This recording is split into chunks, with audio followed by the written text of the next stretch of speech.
നമസ്കാരം, ദിനേശാണ്. ഫാം മലയാളത്തിലേക്ക് എല്ലാവർക്കും സ്വാഗതം. ഇന്ന് നമ്മൾ തൃശ്ശൂർ ജില്ലയിലെ മാള മേലഡൂര് അന്നമനട പഞ്ചായത്തിലെ മേലഡൂരിലാണുള്ളത്. ഇവിടുത്തെ സിന്ധു ചേച്ചി ഏതാണ്ട് 5 കൊല്ലമായിട്ട് പശു വളർത്തൽ രംഗത്ത് സജീവമാണ്. ഇവിടേക്ക് നമ്മൾ വരാനുണ്ടായ സാഹചര്യം എന്ന് പറയുന്നത് അല്പം വ്യത്യസ്തമാണ്. 5 വർഷം മുമ്പ് 6 മാസം വരുന്ന ഒരു പശുക്കുട്ടിയിൽ നിന്ന് ആരംഭിച്ച് 5ാമത്തെ വർഷമായപ്പോഴേക്കും 20 പശുക്കൾ നിറഞ്ഞ ഒരു മാതൃക തൊഴുത്ത് നിർമ്മിച്ച് അതിലേക്ക് മാറ്റപ്പെട്ട് അതുവരെ ഉണ്ടാക്കിയ മുഴുവൻ സമ്പാദ്യവും കൊണ്ട് സൊസൈറ്റിയിൽ നിന്ന് ലോൺ ഉൾപ്പെടെ എടുത്ത് കൊണ്ടുണ്ടാക്കിയ വലിയൊരു സംരംഭത്തെ പൂട്ടിക്കെട്ടാൻ വേണ്ടി കുറെ ആളുകൾ തീരുമാനിച്ചിരിക്കുകയാണ്. പ്രശ്നങ്ങൾ എല്ലാ സ്ഥലത്തും വരും. സ്വാഭാവികമായി നമുക്ക് എല്ലാ കാലത്തും അറിയാം, ഏത് സംരംഭം ആരംഭിച്ചാലും നിരവധിയായ പ്രശ്നങ്ങളായിരിക്കും ആദ്യം വരിക. പക്ഷെ ആ പ്രശ്നത്തിന് പരിഹാരം കാണേണ്ടതിന് പകരം ബന്ധപ്പെട്ട ആളുകൾ പറയുന്നത് അല്ലെങ്കിൽ ബന്ധപ്പെട്ട ആളുകൾ നിർദ്ദേശിക്കുന്നത് അടിയന്തരമായി 15 ദിവസത്തിനുള്ളിൽ പൂട്ടിക്കെട്ടി മിണ്ടാണ്ടിരുന്നോ എന്ന നിലയിലേക്ക് വാറോല കൊണ്ടുവന്ന് കൊടുക്കുന്ന സ്ഥിതിയിലേക്ക് മാറ്റപ്പെട്ട് കഴിഞ്ഞിരിക്കുന്നു. സമാനതകളില്ലാത്ത മാനസികാവസ്ഥയിലൂടെയാണ് ഈ ചേച്ചി മുന്നോട്ട് പോയിക്കൊണ്ടിരിക്കുന്നത്. 5 വർഷത്തെ ക്ഷീരകർഷക വൃത്തിയിൽ നിന്ന് കിട്ടിയത് മനസമാധാനവും ചോറ് വെക്കാനോ ചോറ് കഴിക്കാനോ പോലും സമാധാനമില്ലാത്തതിലേക്ക് എത്തിപ്പെട്ടു എന്ന് ചേച്ചി വളരെ വിഷമത്തോടുകൂടി പറയുകയാണ്. നമ്മുടെ വീഡിയോയിൽ ഇത്ര വികാരപരമായിട്ടൊന്നും വീഡിയോ അവതാരകൻ എന്ന നിലയിൽ നമ്മൾ പറയാറില്ല. നമ്മുടെ സാധാരണ ഇന്റർവ്യൂവിൽ നമ്മൾ കർഷകയെയും ഫാമിനെയും പരിചയപ്പെടുത്തി അവരുടെ കൃഷിയിലൂടെ സഞ്ചരിക്കാറാണ് പതിവുള്ളത്. പക്ഷെ ഇവിടെ വന്നപ്പോൾ ഇത് കേട്ടപ്പോൾ ഒരു വിഷമം, ഇന്നിൽ നിന്ന് 10ാമത്തെ ദിവസം ഈ ഫാം പൂട്ടിക്കെട്ടാൻ പോവുകയാണല്ലോ എന്ന് ആലോചിക്കുമ്പോൾ ഉണ്ടാവുന്ന സാധാരണ ഒരു ക്ഷീരകർഷകയെ അല്ലെങ്കിൽ ക്ഷീരകർഷകനെ അല്ലെങ്കിൽ ക്ഷീര കാർഷിക വൃത്തിയെയൊക്കെ സ്നേഹിക്കുന്ന ഒരാൾ എന്ന നിലയിൽ ഉണ്ടാവുന്ന വിഷമമാണ് നിങ്ങളിലേക്ക് പങ്കുവയ്ക്കുന്നത്. ഈ വീഡിയോയിലൂടെ ഈ ചേച്ചിയുടെ പ്രശ്നങ്ങൾ കേട്ട് ഇതിന് ഏതെങ്കിലും വിധത്തിലുള്ള ഒരു പരിഹാരം ആർക്കെങ്കിലും ബന്ധപ്പെട്ട അധികാരികൾക്കോ കർഷകർക്കോ മറ്റ് ഏതെങ്കിലും വിധത്തിൽ നിൽക്കുന്ന ആളുകൾക്കോ ഉണ്ടെങ്കിൽ അടിയന്തരമായി ചെയ്തു കൊടുക്കേണ്ട സാഹചര്യമാണ് നിലവിൽ നിൽക്കുന്നത്. എന്താണ് ഇവിടുത്തെ ഒരു പ്രശ്നം എന്ന് ചേച്ചത് പറയോ? ഇവിടുത്തെ പ്രശ്നം എന്ന് പറഞ്ഞാൽ ഈ ഫാം പ്രവർത്തനം ആരംഭിച്ചിരിക്കുന്നത് ജൂൺ 10-ാം തീയതി 2026 ജൂൺ 10-ാം തീയതി. 2 മാസം ആയിട്ടില്ല. തികഞ്ഞിട്ടില്ല. അടുത്ത ഓഗസ്റ്റ് 10-ാം തീയതി വരണം. നമുക്ക് 2 മാസം തികയണമെങ്കിൽ. അപ്പൊ ജൂൺ 10-ാം തീയതിയാണ് നമുക്കിത് തുടങ്ങി ഇവിടേക്ക് പശുക്കളെയൊക്കെ മാറ്റി നമ്മൾ തുടങ്ങിയിട്ടുള്ളൂ. അത് കഴിഞ്ഞൊരു 10 ദിവസം കറക്റ്റ് ജൂൺ 20-ാം തീയതി രാവിലെയാണ് തൊട്ടടുത്തുള്ള വീട്ടുകാർ വിളിച്ചിട്ട് പറയണേ ഞങ്ങളുടെ കിണറ്റിലൊക്കെ ഭയങ്കര പ്രശ്നമുണ്ട് സിന്ധു എന്ന് പറഞ്ഞു. അപ്പൊ ഞാൻ എന്താന്ന് ചോദിച്ചപ്പോ പറഞ്ഞു ചാണകം വെള്ളം വന്നിക്കണു, ഞങ്ങൾക്ക് ഉപയോഗിക്കാൻ പറ്റണില്ല, കുട്ടികൾക്ക് ഭയങ്കര സ്മെല്ല് വരണേ എന്ന് പറഞ്ഞ് ഞങ്ങളെ വിളിച്ചു കഴിഞ്ഞപ്പോ ഞാൻ പറഞ്ഞു ഞാൻ വരുന്നെന്നും പറഞ്ഞ് ഞാൻ പോയി അവിടെ ചെന്ന് വെള്ളം അടിച്ചപ്പോ എനിക്ക് തോന്നിയത് അപ്പൊ ചെളിമണാണ് എനിക്ക് തോന്നിയത്. ഞാൻ പറഞ്ഞു ഇവിടേക്ക് എങ്ങനെയാ വരണേ, ഇത്രയും പെട്ടെന്ന് നമ്മൾ 10 ദിവസം നമ്മുടെ തൊഴുത്ത് അല്ലെങ്കിൽ നമ്മുടെ ഡ്രൈനേജും 36 മീറ്റർ ദൂരമുണ്ട്. 36 മീറ്റർ ഉണ്ട് അവരുടെ കിണറായിട്ട്. അതായത് ഇവിടെ ഈ അറ്റത്തുനിന്ന് ആ അറ്റത്തേക്ക് എത്തണം. അപ്പൊ ഞാൻ പറഞ്ഞു ചാണകം വെള്ളം എങ്ങനെയും ഇങ്ങടെ എത്രയും ചോദിച്ചപ്പോ അതെ ചാണകം വെള്ളമാണ്, നിങ്ങളുടെ വീടിന്റെ അതിലെ പോണ മണാണ്, നിങ്ങളുടെ വീടിന്റെ അതിലെ പോണം മണം വരുന്നതാണ് കുട്ടികൾ പറയണേന്ന്. അപ്പൊ അത് ശരിയായിരിക്കും വെച്ച് കഴിഞ്ഞാൽ പഴയ തൊഴുത്ത് ഇങ്ങനെയായിരുന്നല്ലോ. അപ്പൊ കുട്ടികൾ പറയുന്നത് അവരെ സിന്ധു ചേച്ചിയുടെ വീടിന്റെ മുറ്റത്തോടെ പോകുമ്പോ ഉണ്ടാവണം മണാണ് വെള്ളത്തിരുന്ന്. അപ്പൊ ഞാൻ വെള്ളം അടിച്ചു നോക്കിയപ്പോ എനിക്ക് ചെളിമണായിട്ടാണ് തോന്നി. അപ്പൊ ഞാൻ പറഞ്ഞു ഇവിടേക്ക് അങ്ങനെ വെള്ളം വരാനുള്ള ചാൻസ് ഇല്ലല്ലോ എന്ന് പറഞ്ഞു. അപ്പൊ അവര് പറഞ്ഞു ഇല്ല ചാണകം വെള്ളം തന്നെയാന്ന് പറഞ്ഞു. അങ്ങനെ ഞങ്ങൾ പറഞ്ഞു എന്നാ നീ ഇതൊന്ന് പരിശോധിച്ച് നോക്കുന്നു പറഞ്ഞു. ഞങ്ങൾ പോന്നു. എന്നിട്ട് നമുക്ക് എന്താ ചെയ്യാന്ന് പറഞ്ഞു പോന്നു. അത് കഴിഞ്ഞ് ഇവര് പരിശോധിക്കാൻ കൊടുത്തു കഴിഞ്ഞിട്ട് പിന്നെയും ഞാൻ എന്തോ ആവശ്യത്തിന് അവിടെ ചെന്നപ്പോ പറഞ്ഞു വെള്ളത്തിന് ഇപ്പോഴും ഭയങ്കര ചാണകമാണെന്ന് പറഞ്ഞു. അപ്പൊ ഞാൻ പറഞ്ഞു നിങ്ങൾ പരിശോധിക്കാൻ കൊടുത്തിട്ടുണ്ട്, റിസൾട്ട് വന്നിട്ടില്ലാന്ന്. അത് കഴിഞ്ഞ റിസൾട്ട് ഞാൻ പിന്നീട് ചെന്ന് ചോദിച്ചു റിസൾട്ട് വന്നോ ചോദിച്ചപ്പോ പറഞ്ഞു ഇതിൽ ചാണകാന്ന് പറഞ്ഞു. ചാണകമാണ് വെള്ളത്തില്, അതായത് ബാക്ടീരിയ കാണിക്കണ്ടെന്ന്. അപ്പൊ അത് കഴിഞ്ഞിട്ട് പറഞ്ഞു അപ്പൊ എന്നോട് പറഞ്ഞു ഞങ്ങള് പരാതി കൊടുക്കാൻ പോവാന്ന് പറഞ്ഞു. അപ്പൊ എന്ന് രാവിലെ വിളിച്ചോണ്ട് ഇങ്ങനെ പറഞ്ഞപ്പോ ഞാൻ പറഞ്ഞു നിങ്ങളുടെ കുടിവെള്ള പ്രശ്നമല്ലേ, നിങ്ങൾ പരാതി കൊടുക്ക്. എന്റെ അവിടുന്ന് വരാനുള്ള ചാൻസ് ഇല്ല, പരാതി കൊടുക്ക. അപ്പൊ എന്താണ് പ്രശ്നം എന്ന് നമുക്കറിയാലോ എന്ന് പറഞ്ഞു. അങ്ങനെ പറഞ്ഞ് ഞങ്ങൾ പോന്നു. ഇവര് ഹെൽത്തിൽ പരാതി കൊടുത്തു. അപ്പൊ അവരുടെ കിണറ്റിൽ മാത്രമേ ഉണ്ടായിരുന്നുള്ളൂ. പിറ്റേ ദിവസം കഴിഞ്ഞ് തുടങ്ങിയപ്പോ ഇപ്പുറത്തെ വീട്ടിലെ കിണറ്റിലും അവിടെ കിണറിലും വെള്ളത്തിനും മണം മാത്രമേ ഉള്ളൂ, കളറൊന്നുമില്ല. അത് കഴിഞ്ഞ് ഹെൽത്തുകാർ വന്നു. അവര് ഹെൽത്തിൽ പരാതി കൊടുത്തതനുസരിച്ച് ഹെൽത്തുകാർ വന്നു. അവര് വന്ന് ഇവിടെ പരിശോധിച്ച് എല്ലാം ടെസ്റ്റ് ചെയ്തിട്ട് ഹെൽത്ത് ഇൻസ്പെക്ടർക്കും ഇവിടെ നിന്ന് ഒരു കാര്യമായിട്ടൊന്നും കിട്ടാൻ ആളും പരിശോധിച്ചിട്ട് പറഞ്ഞത് ഇവിടെ ഒന്നും ഇല്ല, ദൂരമുണ്ട്, വ്യത്യാസമുണ്ട്, വെള്ളം പോകാനുള്ള ചാൻസ് ഇല്ലാന്ന് പറഞ്ഞ് അതങ്ങനെ പരാതി മുടക്കി. അത് കഴിഞ്ഞ് വീണ്ടും പരാതി ചെയ്യുന്നു ഹെൽത്തിലേക്ക് തന്നെ. അപ്പൊ പിന്നെ അവര് വീണ്ടും വന്ന് പരിശോധിച്ചു. അങ്ങനെ പരാതികൾ ഒരുപാട് എത്തി. ഹെൽത്തിൽ നിന്നും പഞ്ചായത്തിൽ നിന്നും സ്റ്റേഷനിൽ നിന്നും പോലീസുകാർ 2 പേര് വന്നു പരിശോധിച്ചു. അവര് പോയി. പക്ഷെ ആർക്കും ഇവിടുന്ന് ഒന്നും കണ്ടുപിടിക്കാൻ പറ്റിയിട്ടില്ല. ഇവിടുന്ന് എങ്ങനെയാണ് അവിടേക്ക് ചാണകം വെള്ളം പോണ് എന്ന് ഇന്നേ വരെ ആർക്കും കണ്ടുപിടിക്കാം. പൊല്യൂഷൻകാർ വന്നു ഇപ്പൊ അവിടുത്തെ കിണറ്റിൽ വെള്ളം എടുത്ത് പരിശോധിച്ച് പോയിട്ടുണ്ട്. നമുക്ക് ആരും ഇത് ചെയ്തു പോയതിന്റെ ഒരു റിപ്പോർട്ട് പോലും നമുക്ക് ഇതേവരെ തന്നിട്ടില്ല. ഓക്കെ ചേച്ചി, ഇപ്പോ ഇവിടുന്ന് വെള്ളം പോകുന്നു എന്ന് പറയുന്നു. വെള്ളം പോകുന്നെങ്കിൽ ഈ പറയുന്ന മഴക്കാലം ആയതുകൊണ്ട് നമ്മളുടെ സാധാരണ ഓപ്പൺ കിണറോ അല്ലെങ്കിൽ ഓപ്പൺ കുഴിയൊക്കെ ആണെങ്കിലാണ് ഇവിടുന്ന് ഈ ചാണകം ലീക്കേജ് അടിച്ച് ചിലപ്പോൾ ഉറവട കൂടെയൊക്കെ പോവായിരിക്കാം. പക്ഷേ നമ്മളുടെ ഈ ഡ്രൈനേജ് ടാങ്ക് പണിതിരിക്കുന്നത് എങ്ങനെയാണെന്ന് പറഞ്ഞുതരുമോ? അത് നമ്മള് ഇത് കൊണ്ടുവന്നിട്ട് കോൺക്രീറ്റ് റിങ് ചെയ്യുന്നവരെ കൊണ്ടുവന്ന് അവർ കമ്പി ഇട്ട് അവിടെ തന്നെ ഇട്ട് സെറ്റ് ചെയ്തേക്കുന്നതാണ് ആ ടാങ്ക്. അതായത് കോൺക്രീറ്റ് അടിയും മോളും സൈഡും കംപ്ലീറ്റ് കോൺക്രീറ്റ് ആണ് നമ്മുടെ ടാങ്ക്, ഡ്രൈനേജ് ടാങ്ക് വരണത്. അതിൽ നിന്നാണ് ലീക്ക് പോകുന്നത് പറയണത് അല്ലേ?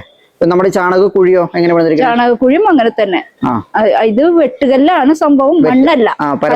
വെട്ടുകല്ലാകുമ്പോ സ്വാഭാവികമായിട്ടും ലീക്കേജ് കുറവായിരിക്കും. എന്നിട്ട് അതിന്റെ ഉള്ളൊക്കെ തേച്ചാണ് നമ്മൾ ഇട്ടേക്കുന്നത്. അതായത് പുറത്തേക്ക് പോകാണ്ടിരിക്കാനായിട്ട് വെള്ളത്തിന്റെ ലീക്കേജ് പുറത്തേക്ക് വരാതിരിക്കാൻ ഒക്കെ തേച്ചാണ് നമ്മൾ ചെയ്തിരിക്കുന്നത്. അത് ഷീറ്റ് അടിച്ച് വൃത്തിയായിട്ട്. ഓക്കെ, ഇപ്പൊ ചേച്ചി പറഞ്ഞല്ലോ, അപ്പൊ അതായത് ജൂൺ മാസം 5 വർഷമായിട്ട് നമ്മൾ പശുവിനെ വളർത്താൻ തുടങ്ങുന്നു. ജൂൺ മാസം ഇതിലേക്ക് വന്നപ്പോഴാണ് ഈ പ്രശ്നങ്ങൾ ആരംഭിച്ചതെന്ന് പറയുന്നു. ഇതിനു മുമ്പ് ഇങ്ങനെ എന്തെങ്കിലും ഉണ്ടായിട്ടുണ്ട് 5 വർഷത്തിനുള്ളിൽ? ഇല്ല, ഒരു പ്രശ്നവും ഉണ്ടായിട്ടില്ല. ഇത് 10-16 പശു നമ്മുടെ വീടിന് ചുറ്റോറും നിൽക്കലുണ്ടായിരുന്നു. 10-16 പശുവും കുട്ടികളും ഒക്കെ നിന്നിട്ട് ഞങ്ങൾക്ക് ഒരു പ്രശ്നം ഉണ്ടായിട്ടില്ല. നാട്ടുകാർക്ക് പ്രശ്നം ഉണ്ടായിരുന്നു? നാട്ടുകാരും പ്രശ്നം ഉണ്ടാക്കിയിട്ടില്ല. അപ്പോൾ പ്രശ്നമില്ല? ഇല്ല. ഈ തൊട്ടടുത്ത് ഞാൻ ഈ 11 പശുവിനെ വളർത്തിയിട്ട് അവര് പോലും നമ്മളോട് ഒന്നും പറഞ്ഞിട്ട്, പക്ഷെ ഇപ്പം പരാതിയിലാണ്. ഇപ്പൊ നാട്ടുകാർ മുഴുവൻ പരാതിയിലാണ്. ഇപ്പൊ എന്നിട്ട് എന്താ നിലവിലെ സ്റ്റാറ്റസ് പരാതിയുടെ? ഇപ്പൊ പരാതിയൊക്കെ കഴിഞ്ഞ അവരുടെ കുടിവെള്ള പ്രശ്നമാണ്. അപ്പൊ പിന്നെ കുടിവെള്ള പ്രശ്നം എന്ന് പറയുമ്പോൾ ഏറ്റവും വലിയ പ്രശ്നമാണ്. അപ്പൊ അവര് എനിക്ക് പഞ്ചായത്തിൽ നിന്ന് സ്റ്റോപ്പ് മെമ്മോ തന്നേക്കണം. പഞ്ചായത്തിൽ നിന്ന് സ്റ്റോപ്പ് മെമ്മോ കിട്ടി? ഒരു 23-ാം തീയതി അയച്ചിട്ടുണ്ട്. 27-ാം തീയതിയാണ് എനിക്ക് കിട്ടിയേക്കുന്നത്. സ്റ്റോപ്പ് മെമ്മോയില് ഡേറ്റ് എന്നാ? 23 ആണോ? 23. അപ്പൊ 23 വെച്ചായിരിക്കും ചിലപ്പോ കണക്കാക്കുണ്ടാവും അല്ലെ? 23-ാം തീയതിയാണ് എനിക്ക് അവർ അയച്ചേക്കുന്നത്. 27-ാം തീയതിയാണ് എന്റെ കയ്യിൽ കിട്ടിയേക്കുന്നത്. പോസ്റ്റ്മാൻ കൊണ്ടു തന്നേക്കുന്നത്. ഇനിയിപ്പോ 15 ദിവസത്തെ അവധിയാണ് നമുക്ക് തന്നേക്കുന്നത്. 15 ദിവസത്തിനുള്ളിൽ ലൈസൻസ് എടുത്തില്ലെങ്കിൽ, അതായത് ഞാൻ ഇവിടെ 19 പശുവിനെ വളർത്തുന്നുണ്ട്. 19 പശുവിനെ വളർത്തുന്നുണ്ട്. 5 പശുവിനെ വളർത്താനല്ലേ പാടുള്ളൂ. ലൈസൻസ് ഇല്ലാതെ 5 പശുവിനെ വളർത്താനാണ് അനുവാദമുള്ളൂ. അപ്പൊ അതിൽ കൂടുതൽ പശുക്കളെ ഞാൻ വളർത്തുന്നത് കൊണ്ട് പഞ്ചായത്തിന്റെ ലൈസൻസ് 15 ദിവസത്തിനുള്ളിൽ എടുത്തില്ല എങ്കിൽ ഈ ഫാം നിർത്തിവെക്കണം. നിർത്തിവെക്കുന്ന പറഞ്ഞാൽ എന്താണ് ഉദ്ദേശിക്കുന്നത്? പശുവിനെ നമ്മൾ വിറ്റൊഴിവാക്കണം? വിറ്റൊഴിവാക്കണം, കൂട്ടിക്കെട്ടി പോണെന്നാണ് പറയണത്.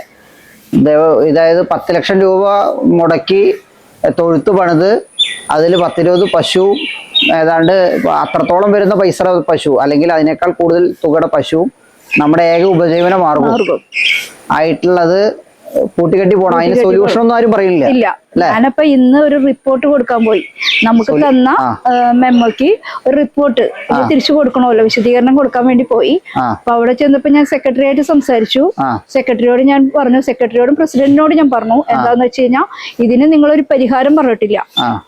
ഇത് എങ്ങനെ അവിടെ എത്തിയെന്ന് നിങ്ങൾ കണ്ടുപിടിച്ചിട്ടില്ല. ഇതിനൊരു പരിഹാരം പറഞ്ഞിട്ടില്ല. അപ്പൊ അതിന്റെ പേരിൽ നിങ്ങൾ അവരുടെ കിണർ വൃത്തിയാക്കിച്ചിട്ട് അതിനകത്ത് ചാണകത്തിന്റെ മണം അല്ലെങ്കിൽ വെള്ളം വരുന്നുണ്ടെങ്കിൽ നമുക്ക് അപ്പൊ അതിനുള്ള പ്രതിവിധി നമുക്ക് ചെയ്യാം. ഇത് എവിടെന്നാ ചെല്ലുന്നതെന്ന് അറിയാണ്ട് ഞാൻ എന്തിനാ ഈ ഫാം പൂട്ടണേന്ന് ചോദിച്ചു. അതിന് അവര് മറുപടി ഒന്നും പറഞ്ഞിട്ടില്ല. അന്നമന്റെ പഞ്ചായത്ത്. പിന്നെ എനിക്കറിയാനായിട്ട് 1-2 കാര്യങ്ങളുണ്ട്. എന്താ വെച്ച് കഴിഞ്ഞാൽ ഈ പഞ്ചായത്തില് 5 പശുവിൽ കൂടുതൽ ആരെങ്കിലും വളർത്തുന്നുണ്ടോന്ന് അറിയണം. അവർക്കൊക്കെ ലൈസൻസ് ഉണ്ടോന്നും എനിക്കറിയണം. 5 പശുവിൽ കൂടി 5 പശുവാണ് അവർ പറഞ്ഞേക്കുന്നത് ലൈസൻസോട് കൂടി വളർത്താൻ. അപ്പൊ ഈ 5 പശുവിനിൽ കൂടുതൽ വളർത്തുന്നവരിൽ എനിക്കറിയണം. അതെന്റെ ന്യായമായ അവകാശമല്ലേ? അതും തന്നെയല്ല, അവർക്ക് ലൈസൻസ് എടുത്തിട്ടുണ്ടോന്ന് അറിയണം. അതെനിക്ക് അറിയണം. എന്താ വെച്ചാൽ എന്റെ അറിവിൽ ഒരുപാട് ഫാമുകൾ ഇവിടെ 20, 30, 40 പശുക്കൾ വളർത്തുന്ന ഫാമുകളുണ്ട്. ഒരു ലൈസൻസോ ഒരു രേഖയോ ഇല്ലാതെ. ഞാൻ ഈ ഫാം പണിതെടുക്കുന്നത് പഞ്ചായത്തിന് പെർമിറ്റ് ഫീസ് അടച്ച് പൊല്യൂഷന് കൺസെന്റ് എടുത്ത് ശേഷമാണ് ഞാൻ ഈ ഫാം കൂടെ പണിതെടുക്കുന്നത്. ഇതൊന്നുമില്ലാതെ, അടിസ്ഥാന സൗകര്യങ്ങളൊന്നുമില്ലാതെ ഒരുപാട് ഫാമുകൾ ഈ അന്നമന്റെ പഞ്ചായത്തിലുണ്ട്. അതൊക്കെ പൂട്ടിക്കാതെ എന്റെ ഇത്രയും വൃത്തിയിൽ നടക്കുന്ന ഫാം എന്തിനു പൂട്ടിക്കാൻ തുടങ്ങണം? ഇതിലുള്ള പ്രയാസം എന്താന്ന് വെച്ച് കഴിഞ്ഞാൽ ഇതിനൊരു സൊല്യൂഷൻ ആണല്ലോ വേണ്ടത്. പൂട്ടുക എന്നുള്ളത് വളരെ എളുപ്പം എല്ലാവരും കൊണ്ടും പറ്റും. ആരെ കൊണ്ടും പൂട്ടിക്കാൻ പറ്റും. ഇപ്പോഴും പറഞ്ഞിട്ടുണ്ട് 15 ദിവസത്തിനുള്ളിൽ പോയി ലൈസൻസ് എടുക്ക്, ഇല്ലെങ്കിൽ ഞങ്ങൾക്ക് ഇങ്ങനെ പിടിച്ചു നിൽക്കാൻ പറ്റില്ല, ഞങ്ങൾക്ക് എന്തെങ്കിലും നടപടി ചെയ്യേണ്ടി വരുന്നു. ഇപ്പൊ നമ്മള് ഈ ഡ്രൈനേജ് സിസ്റ്റം ആയിട്ട് ഇപ്പൊ എന്തൊക്കെയാ ചെയ്തിരിക്കണതില്? അതായത് ഈ പറയുന്ന നമ്മുടെ വേസ്റ്റ് മാനേജ്മെന്റിന് വേണ്ടി എന്തൊക്കെ ചെയ്തിരിക്കുന്നത്? ഇതിപ്പോ നമ്മള് ഇത് ഈ തൊഴുത്തിന്റെ ഔട്ടറുകളാണ് ഈ പോണത്. അതായത് അവിടെ കുളിപ്പിക്കുന്ന വെള്ളം ഫുള്ളും ഈ ഔട്ടറുകളിലേക്ക് വന്നിട്ട് ഇതിന്ന് ആ ടാങ്കി പോവും. അതിലാണ് അതിന്റെ വേസ്റ്റ് വന്ന് അടയണത്. വേസ്റ്റ് വെള്ളമല്ല, വേസ്റ്റിൽ ചാണകത്തിന്റെ അംശമൊക്കെ ഉണ്ടെങ്കിൽ ആ ടാങ്കിൽ വരും. അതന്നെ പശു കുളിപ്പിക്കുന്നതൊക്കെ. അതിന്ന് വെള്ളം മാത്രമേ ആ ടാങ്കിലേക്ക് ഒഴിച്ചു പോണുള്ളൂ. ടാങ്കിലേക്ക്, വലിയ ടാങ്കിലേക്ക്, മറ്റേ ടാങ്കിലേക്ക്. അതല്ലാതെ വേറെ ടാങ്ക് അതിന്റെ അടിയിൽ കിടക്കുന്നുണ്ട്. വേറെ ടാങ്ക് അത് കോൺക്രീറ്റ് ഇത് തന്നെ സെയിം ഒരുമിച്ച് ചെയ്ത ഒറ്റ കുഴി കുത്തിയിട്ട് അതിനകത്ത് തന്നെ അവര് വന്ന് വാർത്ത് കമ്പ്യൂട്ടർ വാർത്ത് ചെയ്ത് തന്നിരിക്കുന്നതാണ്. ശരി ശരി, രണ്ടെണ്ണം ഒരേപോലെ സ്ലാബ് ഇട്ട് വാർത്തിരിക്കുന്നതാണ്. ഇത് ഇത്തിരി താഴ്ത്തിയിട്ടിരിക്കണം എന്ന് വെച്ച് കഴിഞ്ഞാൽ ഇതിനകത്ത് വേസ്റ്റ് ആയി നിൽക്കാൻ നമുക്ക് കോരാനുള്ളതിന്. അത് നമ്മൾ അടച്ചിട്ടു, വെള്ളല്ലേ, അതുകൊണ്ട് ഇതിപ്പോ നമുക്ക് പൊക്കാം. ആ മൂടിയെ പൊക്കി നമുക്ക് അതിന് വേസ്റ്റ് കോരി ഇപ്പൊ നമ്മൾ ശരിക്കുമ്പോ നമ്മുടെ ബയോഗ്യാസ് പ്ലാന്റ് ഉണ്ടാക്കുമ്പോ അതിനകത്ത് നമ്മൾ വരുന്ന ഒരു സ്മെല്ല് വാരി എടുക്കാം. അതുപോലെ നമുക്ക് ഇതിന്ന് വാരി എടുക്കാൻ പറ്റും. ഓ ശരി ശരി ശരി ശരി. അപ്പൊ നമ്മൾ ഇത് നിറയുമ്പോ എന്താ ചെയ്യാറ് സാധാരണ? ഇത് ഈ ടാങ്ക് നിറഞ്ഞു കഴിഞ്ഞാൽ ഈ ടാങ്കിലാക്കി നമ്മൾ കൊണ്ടുപോവാണ് കൃഷിയിൽ അടിക്കാനായിട്ട്. മറ്റു കൃഷികളിലേക്ക് കൊണ്ടുപോയി അടിച്ചൊഴിവാക്കാണല്ലേ? Okay okay okay okay. പക്ഷെ ഇവരുടെ സംശയം 20 പശുവിനെ കുളിപ്പിക്കുമ്പോ ഈ വരുന്ന വെള്ളം ഞാൻ എവിടേക്ക് ഒഴുക്കി വിടണു, അതോ പശുവിനെ ബാത്റൂമിൽ കൊണ്ടുപോയി കുളിപ്പിക്കോ എന്നാണ് ചോദിക്കണേ. അതിനെനിക്ക് മറുപടി പറയാനില്ല. എന്താ ഞാൻ ചെയ്തിങ്ങനെയാണ്, പശുവിനെ ബാത്റൂമിൽ കൊണ്ടുപോയിട്ടാണോ കുളിപ്പിക്കണേന്ന് എന്നാണ് നാട്ടുകാർ ചോദിക്കുന്നത്. 20 പശുവിനെ 2 നേരം കുളിപ്പിക്കുമ്പോ ഒരുപാട് വെള്ളം വരുമല്ലോ, ആ വെള്ളം ഞാൻ എന്ത് ചെയ്യണു? അതോ പശുവിനെ ബാത്റൂമിൽ കൊണ്ടുപോയി കുളിപ്പിച്ചാലും ആ വെള്ളം പുറത്തേക്ക് തന്നെ വരണ്ടേ? അല്ലാണ്ട് ബാത്റൂമിൽ നിന്നിട്ട് അതാരെങ്കിലും വേറെ ഉപയോഗിക്കോ? അതൊക്കെയാണ് എന്നോട് ചോദിക്കുന്ന ചോദ്യം. ഇതിനൊക്കെ ഞാൻ എന്ത് മറുപടി പറയണവരോട്? ചേച്ചി എന്താണ് ഇതില് ഒരു സൊല്യൂഷൻ ആയിട്ട് ഇപ്പൊ കണ്ടിരിക്കുന്നത്? എന്താ കൂട്ടിക്കെട്ടാണോ തീരുമാനിച്ചിരിക്കണോ? ഒരുപക്ഷെ ഞാൻ അങ്ങനെ ചിന്തിച്ചു, പശുക്കളെ കൊടുക്കാം, ഇവിടുത്തെ ഒഴിവാക്കാന്ന് ചിന്തിച്ചു. അപ്പൊ ഇത്രയും പ്രശ്നത്തിന്റെ നടുവിൽ നമ്മൾ ഇത് കൊണ്ടു നടന്നിട്ട് എന്താ കാര്യം? പക്ഷെ എന്താ കാര്യം അറിയോ, ഇത് ഇത്രയും ലക്ഷക്കണക്കിന് രൂപ ഇൻവെസ്റ്റ് ചെയ്ത് കഴിഞ്ഞില്ലേ? അതെ, അത് അങ്ങനെ. പിന്നീട് എല്ലാവരും വിളിക്കുന്നവരെ എന്നോട് ചോദിക്കും, ഇത്രയും പൈസ മുടക്കി, നമുക്കാണെങ്കിൽ സൊസൈറ്റിയിൽ ഒരുപാട് ലോണുകളൊക്കെ എടുക്കണേ, ഇതിനു വേണ്ടി സ്പെഷ്യലൈസ് ആയിട്ട് എടുത്തു 7 ലക്ഷം രൂപ, അതും പലിശ കൂടുതലാണ് തന്നിക്കണം. ഈ വെണ്ണൂർ സൊസൈറ്റി. അവർക്കറിയാം, അവരോട് അതിന് വേണ്ടിയിട്ട് ഞാൻ ഈ ഫാമിന്റെ പശുക്കളുടെ ഇൻഷുറൻസും ഡോക്ടറുടെ സർട്ടിഫിക്കറ്റും ഒക്കെ വെച്ചിട്ടാണ് ഞാൻ ആ ലോൺ സെപ്പറേറ്റ് മേടിച്ചിരിക്കുന്നത്. ഇത് പണിയേണ്ട ആവശ്യത്തിലേക്ക് 7 ലക്ഷം രൂപ നമുക്ക് തന്നിക്കുന്നത്. അതും തന്നിട്ടുണ്ട്. പിന്നെ നമ്മൾ പോരാഞ്ഞിട്ട് അവിടെ തന്നെ ഒരു കുറി ഉണ്ടായി, അത് എടുത്തിട്ടുണ്ട്. പിന്നെ നമ്മുടെ ഓർണമെന്റ്സ് ഉണ്ടായിരുന്നു, ഒക്കെ വെച്ചൊക്കെയാണ് നമ്മൾ ചെയ്തേക്കുന്നത്. അപ്പൊ അതൊക്കെ ഒരു മുതൽ മുടക്കം. അതായത് നമ്മുടെ കയ്യിൽ ഇപ്പൊ ഒന്നുമില്ല, സത്യത്തിലൊന്നുമില്ല, ഇത് മാത്രമാണ് ഉള്ളത്. നമ്മുടെ 2 മാസമല്ലേ ആയിട്ടുള്ളൂ, ആകെ 2 മാസമായിട്ടുള്ളൂ. ഇനിയും 10 ദിവസം കഴിയും. അല്ലെ, ഉള്ളത് മുഴുവൻ നുള്ളിപ്പെറുക്കിയിട്ട് ഉണ്ടാക്കിയെടുത്തൊരു സംരംഭമാണ്. കുറെ കാലത്തെ ആഗ്രഹം. അതെ, കുറെ കാലത്തെ ആഗ്രഹം. എനിക്ക് മനസ്സിലാവുന്നുണ്ട് ഇവിടെ കാണുമ്പോ നിങ്ങളുടെ ഈ ഒരു പ്രയത്നത്തിന്റെ ഫലം ഇവിടെ നിൽക്കുന്നുണ്ട്. സത്യത്തില് ഭയങ്കര ആഗ്രഹമായിരുന്നു ഇങ്ങനെ ഒരു ഫാം. അത് സത്യത്തില് പറയാം. ഇപ്പൊ ഞാനിപ്പോ വന്നപ്പോ ചോദിക്കാൻ മുമ്പ് ചേച്ചി പറഞ്ഞു, അതായത് സാധാരണ ഞാൻ വീഡിയോ എടുക്കാൻ വരുന്നു പറഞ്ഞു കഴിഞ്ഞാൽ ഫാം ഒക്കെ അടിച്ച് വൃത്തിയാക്കി ക്ലീൻ ചെയ്തിട്ടൊക്കെ ഇടും സാധാരണ ഫാമുകാരൊക്കെ. അപ്പൊ ചേച്ചി വന്നപ്പോ തന്നെ പറഞ്ഞു, ഇതാ ഈ കോലംകാരനാണ്, അതെ, ഒന്ന് അടിച്ച് വൃത്തിയാക്കി പോലും കഴിയാത്തൊരു സാഹചര്യം. വീട്ടിൽ ശരിക്കും പറഞ്ഞ ഭക്ഷണം വെച്ചിട്ടില്ല. അതാ പറഞ്ഞേ, സ്വാഭാവികം. അതായത് രാവിലെ എണീക്കുമ്പോ തുടങ്ങും നമുക്ക് ടെൻഷനാണ്, എന്താവും എന്താവും എന്താവും എന്നുള്ള ഒരു ടെൻഷനിലാണ് നമ്മൾ നേരം എണീറ്റ് വരുന്നത്. ഇന്നിവിടെ എന്തൊക്കെ പ്രശ്നങ്ങൾ, ഇപ്പൊ കുറെ ദിവസങ്ങളായിട്ട് നമുക്ക് ടെൻഷനാണ്. എന്താന്ന് വെച്ച് കഴിഞ്ഞാൽ എന്നും ഓരോ ഉദ്യോഗസ്ഥർ വരാ, എന്നും പരിശോധിക്കും. ആരും വന്നിട്ടില്ല. ഇല്ലല്ലേ? അപ്പൊ ഈ ക്ഷീര സംഘം മുഖാന്തരം പരാതിയോ ക്ഷീരസംഘത്തിലേക്ക് ഇങ്ങനെ സ്റ്റോമ വന്നതുമായി ബന്ധപ്പെട്ട് എന്തെങ്കിലും കൊടുത്തിട്ടുണ്ടോ? അപേക്ഷ പരാതി എന്തെങ്കിലും കൊടുത്തു? അവിടെ നമ്മൾ സംഘത്തിലേക്ക് വിളിച്ചു പറഞ്ഞു, അങ്ങനെ ചെയ്തെന്നല്ലാണ്ട് ആരും നമുക്ക് സംഘവുമായി ബന്ധപ്പെട്ട ആരെങ്കിലും വന്ന് നോക്കിയിട്ടില്ല അല്ലെ? ഇത്രയും നേരം കേട്ടത് 5 വർഷം മുമ്പ് 6 മാസം പ്രായമായിട്ടുള്ള ഒരു പശുക്കുട്ടിയിൽ നിന്ന് ആരംഭിച്ച് ഏതാണ്ട് 20 പശുക്കളിലേക്കും ഒരു മാതൃകാ തൊഴുത്തിലേക്കും ലക്ഷക്കണക്കിന് രൂപ ചെലവാക്കി നിർമ്മിച്ച ഒരു മാതൃകാ തൊഴുത്തിലേക്കും എത്തി നിൽക്കുന്ന ചേച്ചിയുടെ കൃഷി അനുഭവവും കൃഷി അറിവും ഒപ്പം തന്നെ സമാനതകളില്ലാത്ത സങ്കടത്തിന്റെ കാഴ്ച കൂടിയാണ്. ഇതിൽ ഏതെങ്കിലും വിധത്തിൽ ആർക്കെങ്കിലും ഈ വീഡിയോ കാണുന്ന ആർക്കെങ്കിലും ഈ ചേച്ചിയെ സഹായിക്കാൻ കഴിയുമെങ്കിൽ ഈ വരുന്ന 10 ദിവസത്തിനുള്ളിൽ ഈ ചേച്ചിയുടെ നമ്പർ ഞാൻ ഇതിൽ കൊടുക്കുന്നുണ്ട്. 10 ദിവസത്തിനുള്ളിൽ ചേച്ചിയുമായി ബന്ധപ്പെടാം, ഇവിടെ വന്ന് കാണാം. ചേച്ചി ഈ ഫാം നിർമ്മിച്ചപ്പോൾ ചെയ്തിട്ടുള്ള സുരക്ഷാ ക്രമീകരണങ്ങളും അല്ലെങ്കിൽ ഡ്രൈനേജ് സിസ്റ്റം മുഴുവൻ ഈ വീഡിയോയിൽ പറഞ്ഞിട്ടുണ്ട്. ഇതിന് പുറമെ നിങ്ങൾ എന്തെങ്കിലും പറഞ്ഞു കഴിഞ്ഞാൽ ഇവരെ കൊണ്ട് ഇപ്പൊ സാധിക്കുന്ന നിലയിൽ എന്തെങ്കിലും പറഞ്ഞു കഴിഞ്ഞാൽ അത് ചെയ്യാൻ തയ്യാറാണ്. പക്ഷെ ഇത് പൂട്ടിക്കെട്ടാൻ മാത്രം ദയവ് ചെയ്ത് ബന്ധപ്പെട്ടുള്ള അധികാരികൾ അതിന് മുൻകൈ എടുക്കരുത് എന്ന് മാത്രം പറഞ്ഞുകൊണ്ട് ഈ വീഡിയോ നമുക്ക് അവസാനിപ്പിക്കുകയാണ്. മറ്റൊരു മികച്ച വീഡിയോയുമായി മറ്റൊരു കർഷകന്റെ മറ്റൊരു മികച്ച വീഡിയോയുമായി കാണാം. എല്ലാവർക്കും നന്ദി, നമസ്കാരം.